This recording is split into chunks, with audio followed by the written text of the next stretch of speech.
Fall is just not about pumpkin spice and football. It's actually one of the most overlooked times of the year to consider selling your home.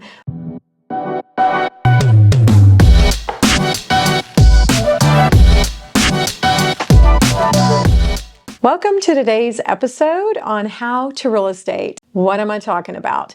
Well, here's the thing. I do think that there is something about the spring market that gets everyone excited, but realistically in Northeast Oklahoma, early spring, the exterior of the homes do not look great.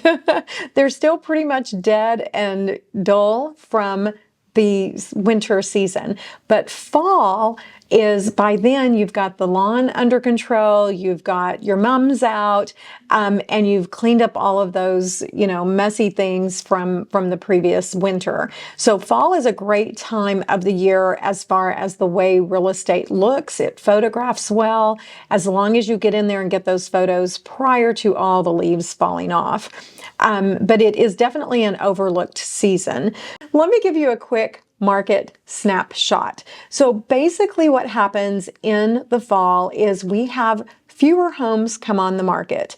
Now, as a seller, that is important for you to know that that's a good thing. That's less competition. Think about it. Everybody's thinking I'm going to wait and put my home on the market in the spring. And then everyone's idea of spring is different from February through May, whereas the fall is the fall, and buyers who are moving at that time of the year genuinely have a due date. In the spring, when people say, as a buyer, I'm going to wait until the spring and then I'm going to start looking for homes, there is no timeline. It will happen when I find the love of my life. Well, guys, everybody's decision on that is completely different. And sometimes it's really what we refer to as tire kickers, that if they find the most amazing home that's absolutely perfect and in the right location, and the interest rates are amazing, and their monthly payment makes them smile, then they'll buy. It's not super realistic, and that's why you have so many viewings in the spring and not as many offers in the spring. Whereas in the fall, you will have fewer showings, but those buyers tend to be far more definitive. And the reason is because they do have a deadline. Either their home is sold, they're starting a new job, they want to be in before the holidays, all of these things. So as far as the market snapshot, fewer homes come on the market during the fall, which gives you, the seller, a little bit more control. The other thing, as far as for buyers on the same side, if you're thinking about buying a home and not waiting until the spring, I personally think buying in the fall is a great time.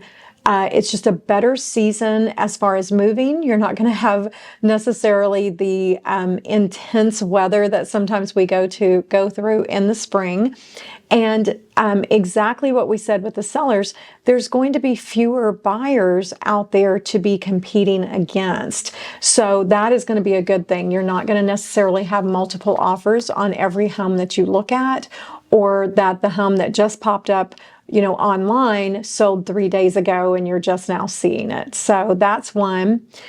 Two, for buyers, is a lot of sellers who are selling at that time of the year are truly motivated, and they have a deadline and they have a timeline that they need to be out of the home. So for the buyer, that can be a really great thing, as opposed to in the spring, sellers put their home on the market to test the market at their dream price, and that can be a little bit exhausting for a buyer. Seasonal perks, just easier scheduling to get movers in. The abstracting is not as backed up. Surveyors don't have as many. In fact, I'll tell you, on surveyors, if you're looking at large parcels of land or super rural land, wooded land, something like that, it's pretty much the best time of the year to try to get a survey, because it will be less expensive and you'll have more surveyors willing to do it, as opposed to what they consider the snaky season So that will be a good thing. And then contractors. Contractors are typically not as busy during that, during the fall season as you see in the spring when everyone is like kind of rehabbing or freshening up their home, that type of thing. So I recommend for buyers, go ahead and get your pre-approval now. And even if you're not, jumping out there, school's starting and you just need a few weeks to kind of get settled with the new school routine, go ahead and get your pre-approval, because as the homes come on the market and you're truly genuinely interested in looking at them, you're going to need that pre-approval to get into the majority of the homes. Sellers are just getting very savvy about not letting strangers into their homes without those pre-approvals. I heard this saying the other day, and I really, really liked it from a seller when I told them that a buyer was asking to come in and look at the home, but they didn't want, in their words, to jump through a bunch of hoops just to be able to walk through the house. And the seller said, you know what, if they're not willing to jump through hoops, I don't want them in my master bedroom, master bathroom, and my closets. And I thought, I get that. You're asking to actually go into someone's personal and private spaces, but you didn't want to do, a 15-minute application online. And if it's taking more than 15 minutes, the application, maybe it's the wrong lender, reach out. We'll put you with someone local who can do it over the phone and get you pre-approved in a few hours. Okay, now let's go back to advantages for the sellers. Again, buyers that are purchasing in the fall, they typically have a deadline and they're much more serious. The lower inventory of other homes coming on the market really makes your home stand out. If you've ever been looking for a home in the spring and every hour of the day a new home is popping up, that doesn't happen in the fall. So when your home comes on, you get a little bit more exposure, more likes, more shares, more love, all of that. And that is going to actually put you in a better situation because you weren't yesterday's news. You're still at the top of the list. And if you have lake properties, a lot of times this is just such a missed opportunity for people who own lake homes. They think, no, the best time of the year to sell is in the summer. The best time of the year to sell is when buyers are looking. And believe it or not, sometimes buyers just never get around to it during the summer season. And we sell quite a few lake homes during the fall because it's a very cozy setting and it's where people want to get away to during the fall and during the holidays. I can't tell you how many of the larger homes we've actually sold at the lake during the fall because people wanted to have their family gatherings there, Thanksgiving, Christmas, weekend getaways. So don't make the mistake of assuming that you can't sell your lake home during the fall because actually we've had quite a bit of luck with that. Now, quick checklist again for the buyers. We'll kind of go through this again. Get pre-approved.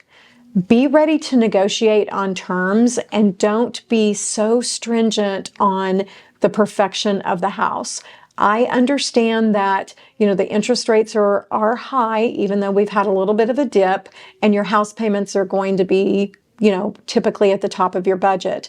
But being able to live with, I hate to say the ugly, but it's the only way to say it. Being able to live with countertops that you're not totally crazy in love with is the best way to negotiate. What we see so often are buyers go in with unrealistic expectations that the seller is going to replace something that's completely normal and working simply because the buyer really, really wants that. You're missing the opportunity and you're continuing to allow home prices to increase as opposed to buying that home now and then doing those updates or upgrades that you want later down the road. And then also just looking at properties that have been on the market a while. We recently had some buyers, and when they gave me their criteria and I sent them a list of, I believe it was 6 homes, they only agreed to see 2. And I was like, what about these others? They really fit your needs. And they were like, they've been out there for a while. If they were really good properties, somebody else would have bought them. That's such a weird way to look at it. In one of the cases, the home had actually had not been accessible, so we couldn't even get in to see it. And you just never really understand what's happening behind the scenes. So if your realtor thinks that it might possibly be a good fit for you, go and take a look at it. Even if your realtor doesn't, I think it's a good idea to go and look. It might be a hidden gem. It might be something that you can polish up and be very, very happy in. Now, for the sellers, I do think it's important in this new economy to go ahead and make small updates and upgrades. I'm not talking about going in and rehabbing a kitchen. I don't recommend that. But again, just freshening up everything. If the carriage lights and front porch light is rusted and hanging askew, guys, that's on you. You, as a seller, you do need to update those unless you're doing a significant reduction, because all of these little things will add up in a buyer's eyes, and it's a much simpler fix for the seller. And I've even recommended that a seller remove them, spray paint them, and put them back up, because they do work. But there is just a freshening that you can do without a ton of money that will make the home feel much more inviting and much more cozy. Now, remember also, we're going to eventually be going into shorter days, and lighting. From the moment they pull up at the home, what kind of lighting is there? Is there sidewalk lighting? Is the mailbox lit? Is the address lit? I've been showing homes before at 6:30 p.m. in the fall and in the winter, and I couldn't find the home. There was no good markings. The lights were really, all turned off, or it was the super dark street, and I wasn't sure which home was which. So make sure porch light so that there's no tripping. And I do recommend leaving a lamp or a kitchen light on, even if the home is vacant. If the home is vacant, there's probably not a lamp, but you know what I'm talking about. Because entering a dark, empty, cold home in the winter, not very inviting, and can be a major turnoff. And then the most important one is to price it realistically during this shift. So often I have sellers say, well, I need this amount of money to be able to go and purchase a new home.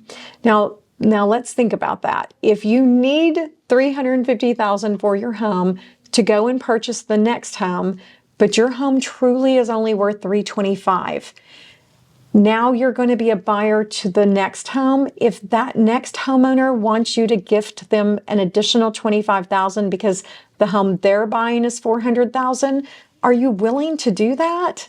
You're not. So people won't be willing to do it on yours either. So be realistic about that, and I think you'll save yourself a big hassle. So again, don't skip out on the fall selling season, because believe it or not, it's a great time to get your home on the market. As always, please like, follow, and share, and thank you for watching.